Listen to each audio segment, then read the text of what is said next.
చిన్ని, కావేరి విషయంలో ఒక మంచి అద్భుతమైన ట్విస్ట్ అయితే జరిగింది. చిన్ని కావేరి జైలు నుంచి వచ్చిన తర్వాత తనని కాలు కింద పెట్టనివ్వకుండా, కష్టపడకుండా చూసుకోవాలనుకుంటుంది.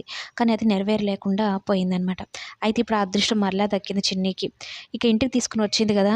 కావేరి కాళ్ళు నొప్పులంటే కాళ్ళు ఒత్తుతదనమాట. కన్నీళ్ళు పెట్టేసుకుంటుంది తెలియకుండానే అమ్మ గుర్తు చేసుకొని. ఇప్పుడు ఇంక మధ్యలో ఆకలేస్తుంది నాకు, ఒకసారి లేసి ఆకలేస్తుందని చెప్పడంతో మరలా పల్లీలు, బెల్లం తీసుకొచ్చి పెడుతుందనమాట. మరలా నిద్రపుచ్చుతుంది.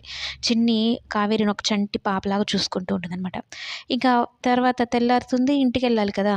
మళ్ళీ చూస్తే ఏమైనా ప్రాబ్లమ్ అవుతుందేమో అని ఎవరికి కంట కనపడకుండా తీసుకెళ్ళాలనుకుంటుంది. కానీ సరళకి కనపడకుండా మేనేజ్ చేస్తారు. చందు కూడా హెల్ప్ చేస్తానంటారు. ఆ క్రమంలో ఉషకి డ్రెస్ చినిగిపోతుంది. మీరేమనుకోకపోతే మా అమ్మ చీర కట్టుకోండి అని కావేరి చీర ఇస్తుందనమాట. నిజంగా ఆ చీర కట్టుకున్న తర్వాత కావేరి లాగే కనిపిస్తుందనమాట చిన్నికి. ఒక్కసారిగా అమ్మ అనుకుంటూ వెళ్ళి గట్టిగా పట్టేసుకుంటుంది. కౌగిలించేసుకుంటుంది తన అమ్మని. ఉష ఏయ్! వదులు వదులు అంటూ ఉంటుంది. కానీ ఉష పని మనిషి ఉంది కదా! ఆమె మాత్రం హ్యాపీగా వాళ్ళిద్దరిని అలా చూసనమాట. తల్లి కూతుర్లు కలుసుకున్నారంత